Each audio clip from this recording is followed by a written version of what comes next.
الله من الشيطان الرجيم. بسم الله الرحمن الرحيم.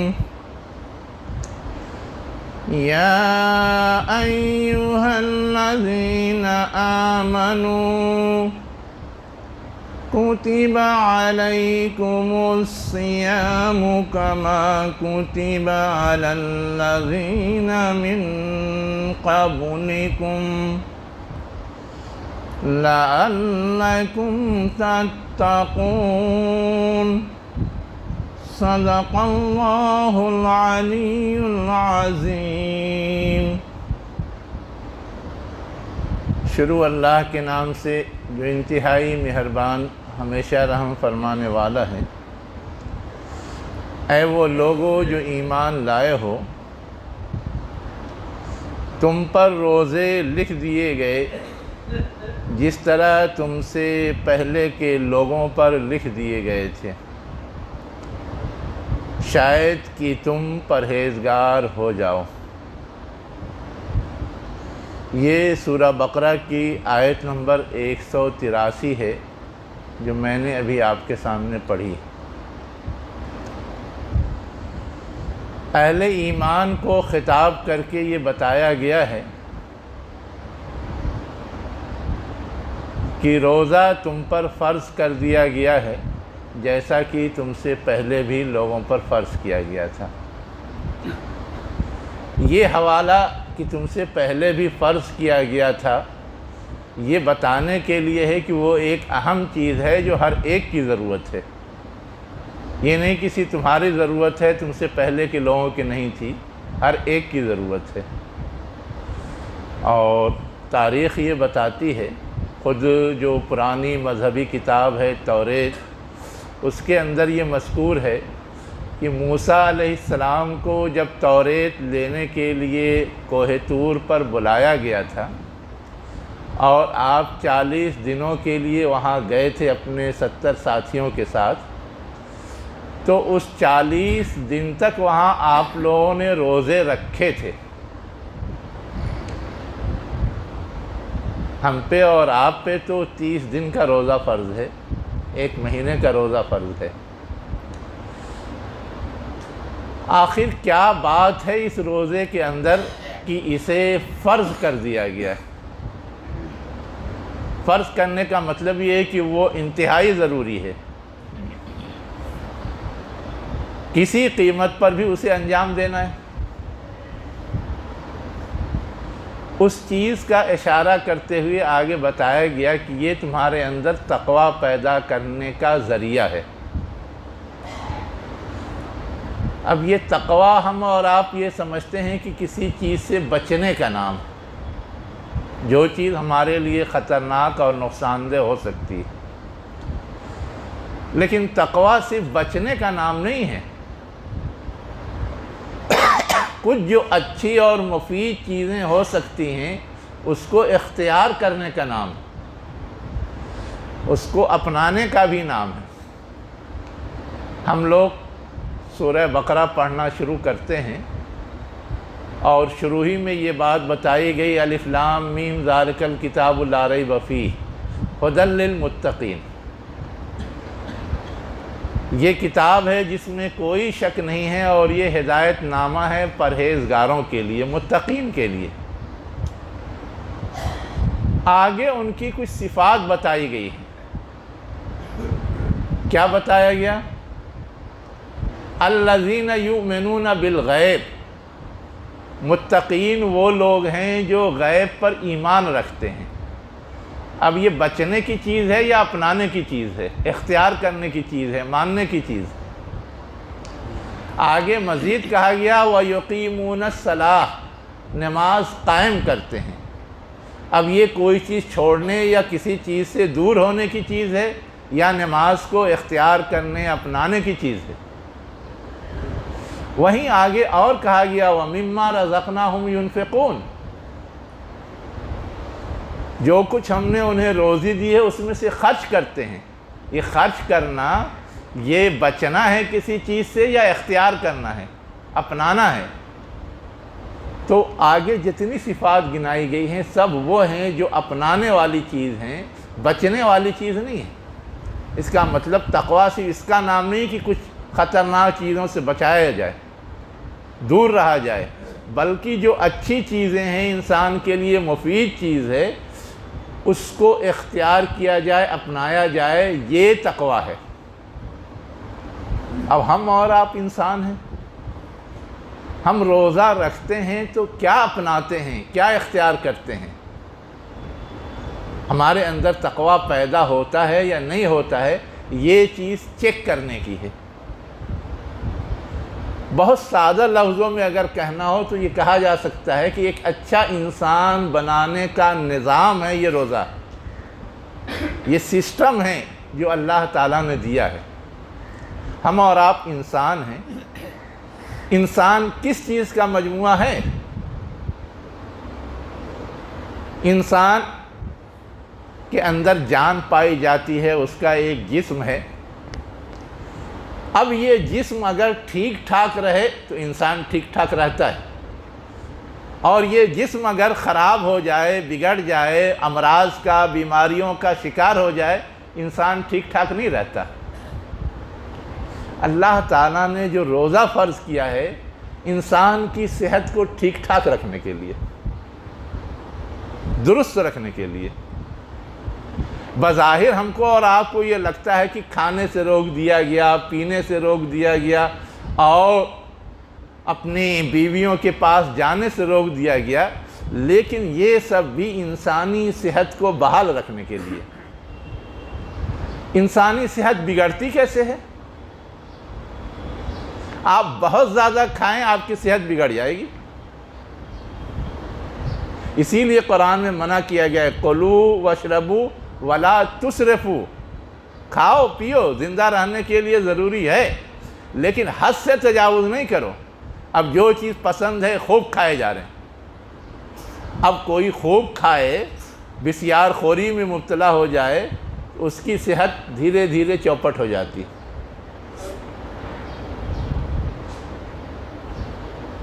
موٹاپا کیسے آتا ہے؟ زیادہ کھانے سے یا کم کھانے سے؟ آپ پتہ لگا لیجئے، لوگوں کو جو مختلف طرح کے امراض لاحق ہوتے ہیں، چاہے وہ بلڈ پریشر کے ہوں، چاہے وہ شوگر کے ہوں، چاہے وہ کینسر کے ہوں، سب بسیار خوری سے، زیادہ کھانے سے۔ اسی لیے حدیث کے اندر کہا گیا کہ پیٹ کے 4 حصے بناؤ، 3 حصے کھاؤ، 1 حصہ خالی رکھو، صحت ٹھیک رہے گی۔ صحابہ کرام زیادہ بیمار نہیں پڑتے تھے۔ ایک ملک کے بادشاہ نے آپ کی خدمت میں ایک بہت ماہر ڈاکٹر بھیج دیا، مدینے میں بہت دنوں تک رہا، دیکھا کہ کوئی بیماری نہیں پڑتا ہے۔ پوچھا کیوں؟ کہا اس لیے کہ ان کے کھانے کا ایک سسٹم ہے، پینے کا ایک سسٹم ہے، وہ 1/4 حصہ خالی چھوڑتے ہیں اپنے پیٹ کا، اس لیے ان کو جلدی کوئی بیماری لاحق نہیں ہوتی۔ بادشاہ نے اس ڈاکٹر نے کہا پھر میری یہاں کوئی ضرورت نہیں ہے، میں جاتا ہوں واپس۔ یہ ہے۔ آپ نے کبھی غور کیا 2018 میں جو دنیا میں مختلف طرح کی تحقیقات اور ریسرچ پر انعام دیا جاتا ہے جسے نوبل انعام کہتے ہیں، میڈیکل کے ریسرچ پر اس شخص کو یہ انعام دیا گیا تھا جس نے ریسرچ کر کے یہ بتایا تھا کہ کینسر کا علاج 20 سے 25 دن فاقہ رہنے سے کیا جا سکتا ہے۔ اب 20 سے 25 دن فاقہ رہنے سے کیا جا سکتا ہے، ہم لوگ کتنے دن روزہ رکھتے ہیں؟ 30 دن، قریب قریب وہی بات ہے۔ اس نے ریسرچ کر کے بتایا، اور اللہ کا ہم پر اور آپ پر یہ فضل ہے کہ اس نے پہلے ہی سے ہم کو یہ رہنمائی کر دی کہ تم اس بات کا اہتمام کرو، تمہاری صحت ٹھیک رہے گی۔ یہ ہے وہ چیز۔ ہم اور آپ زیادہ کھاتے ہیں، سستی آتی ہے۔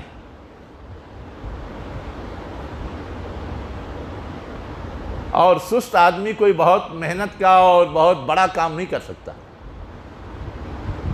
ہم زیادہ کھاتے ہیں، چربی چڑھ جاتی، وہ بھی محنت کا کام نہیں کر سکتا۔ یہ ہے وہ پہلو۔ اللہ تعالیٰ صرف اس لیے کہ ہماری صحت بحال رہے روزے کو فرض کیا ہے۔ ہم کو بھوکوں نہیں مارنا چاہتا، ہم کو پیاس میں نہیں مارنا چاہتا۔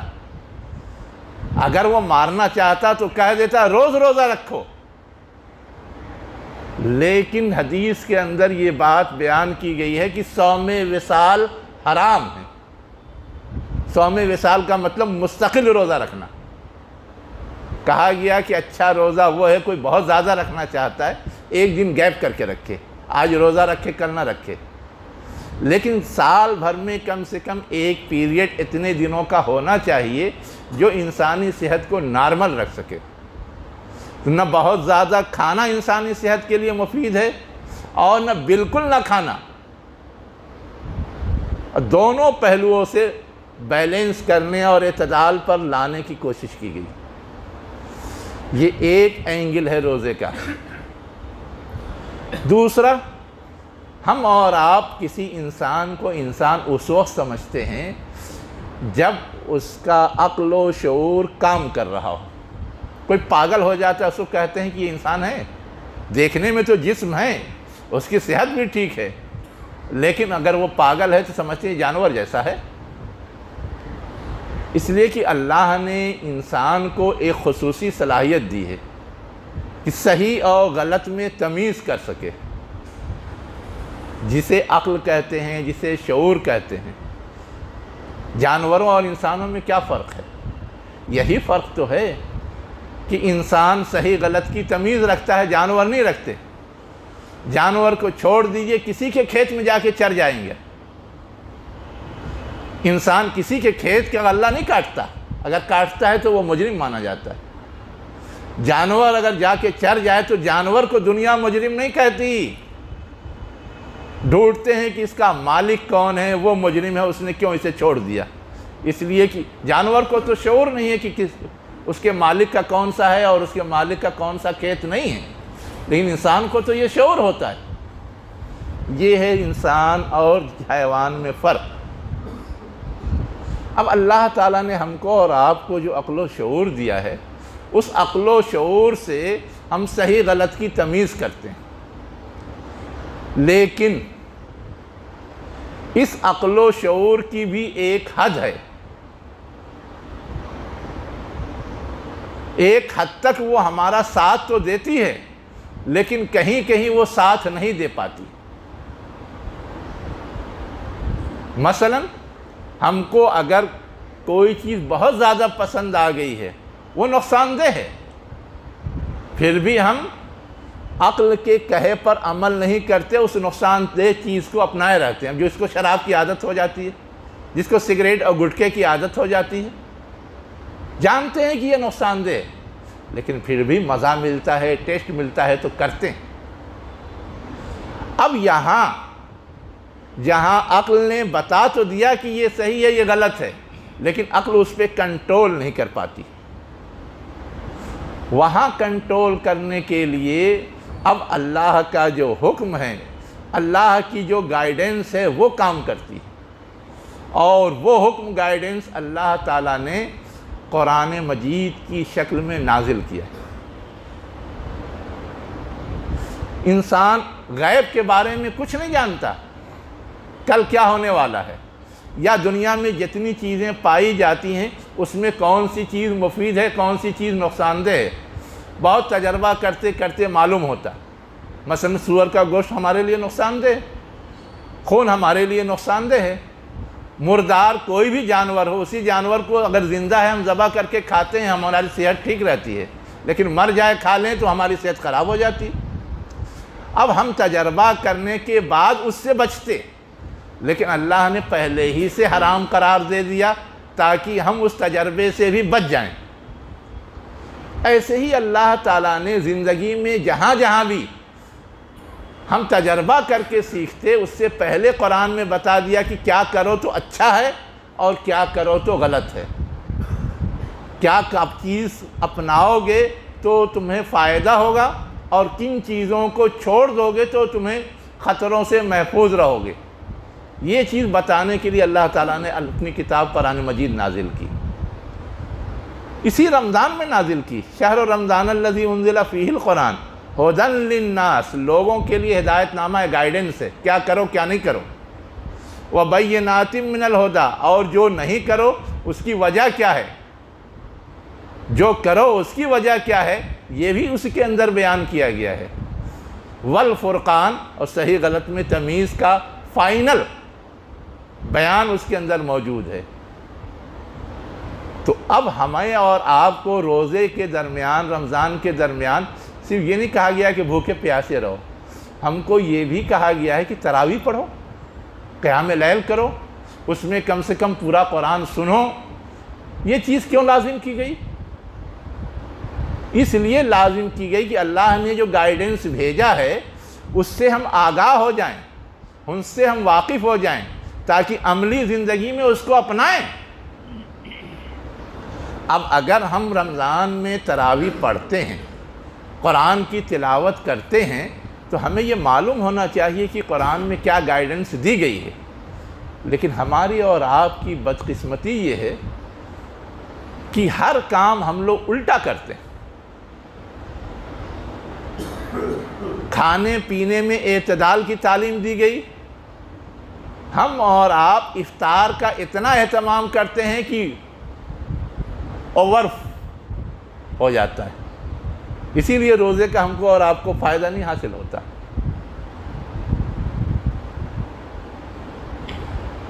اسی لیے نہیں حاصل ہوتا۔ مجھے یہ بتا دیجئے، ہم لوگ جتنا افطار کا انتظام کرتے ہیں، کیا حضور کی زندگی میں، صحابہ کی زندگی میں اتنے افطار کے انتظام کا ثبوت کہیں ملتا ہے؟ نہیں ملتا۔ تو وہ جتنا مطلوب تھا اتنا کرتے تھے، ان کو زیادہ فائدہ ملتا تھا۔ ہم اور آپ نہیں کرتے ہیں، ہم نے اس کو الٹ دیا تو ہم کو فائدہ وائدہ نہیں ملتا۔ وہی معاملہ قرآن کے معاملے میں بھی ہے۔ صحابہ کرام اور اللہ کے رسول قرآن کو سمجھ کر کے پڑھنے کی ترغیب دیتے تھے، ان کو پوری رہنمائی مل جاتی تھی۔ ہم اور آپ سمجھ کر کے نہیں پڑھتے، ہم اور آپ تو ڈھونڈتے ہیں کہ تراویح میں حافظ ریل مل جائے، 15-20 منٹ میں پوری تراویح پڑھا دے۔ اب وہ اتنی تیز پڑھتا ہے کہ ہماری اور آپ کی سمجھ میں نہیں آتا کیا پڑھا گیا۔ ہم خود تلاوت کرتے ہیں تو صرف ناظرہ پڑھتے ہیں، ناظرہ کا مطلب نظر سے دیکھ لیا، سمجھا کہ نہیں سمجھا کوئی گارنٹی نہیں۔ حالانکہ حدیث کے اندر یہ بات آتی ہے، ایک صحابی نے آ کے پوچھا پورا قرآن کتنے دن میں ختم کریں؟ تو اللہ کے رسول نے کہا 1 مہینے میں۔ اس نے کہا کہ ہم اس سے کم وقت میں بھی ختم کر سکتے ہیں۔ اللہ کے رسول نے کہا 1 ہفتے میں۔ اس نے کہا اس سے کم وقت میں ہم ختم کر سکتے ہیں۔ اللہ کے رسول نے کہا 3 دن میں۔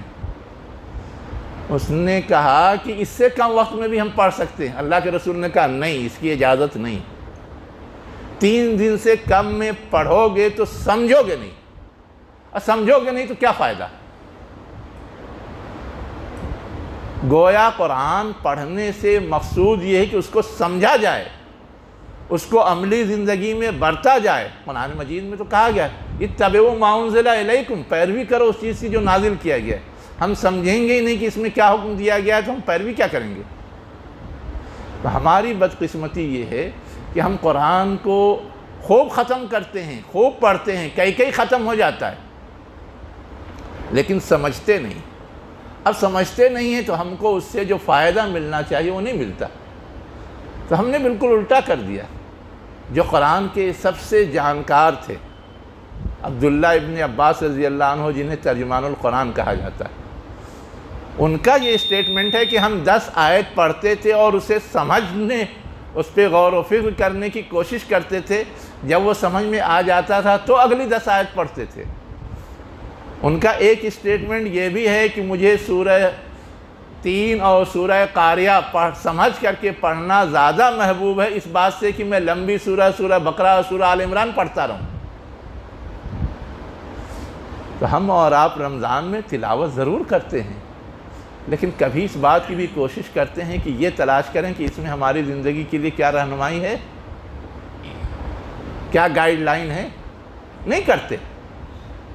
اگر ہم یہ نہیں کریں گے تو قرآن کے نازل کرنے کا جو فائدہ ہے وہ تو ہم کو پورا نہیں ملے گا۔ یقیناً تلاوت کرتے ہیں، اس کا ثواب تو ملے گا، لیکن اس کے آگے جو فائدہ ہے کہ جہاں ہماری عقل فیل ہو جاتی ہے، جہاں کے بارے میں ہماری عقل نہیں بتا سکتی کہ کیا کرو کیا نہیں کرو، وہ اللہ تعالیٰ نے انتظام کر دیا تو ہم اس انتظام سے فائدہ نہیں اٹھاتے۔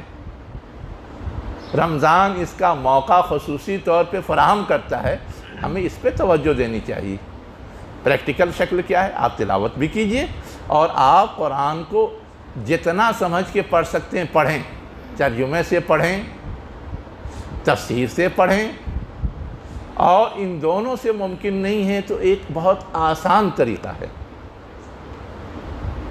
قرآن مجید میں پچھلی قوموں کے اور پچھلے انبیاء کے قصے بیان کیے گئے۔ قصہ تو بڑی آسانی سے سمجھ میں آتا ہے۔ آپ اگر ایک رمضان میں سے ان قصوں کو سمجھ لیں کہ یہ قصہ ہے آدم علیہ السلام کا، اس سے ہم کو کیا رہنمائی ملتی ہے، یہ قصہ ہے نوح علیہ السلام کا، اس سے ہمیں کیا گائیڈنس ملتی ہے، یہ قصہ ہے ابراہیم علیہ السلام کا، اس سے ہمیں کیا گائیڈنس ملتی ہے، یہ قصہ ہے موسیٰ علیہ السلام کا، اس سے ہمیں کیا گائیڈنس ملتی ہے، یہ قصہ ہے یوسف علیہ السلام کا، اس سے ہمیں کیا گائیڈنس ملتی ہے۔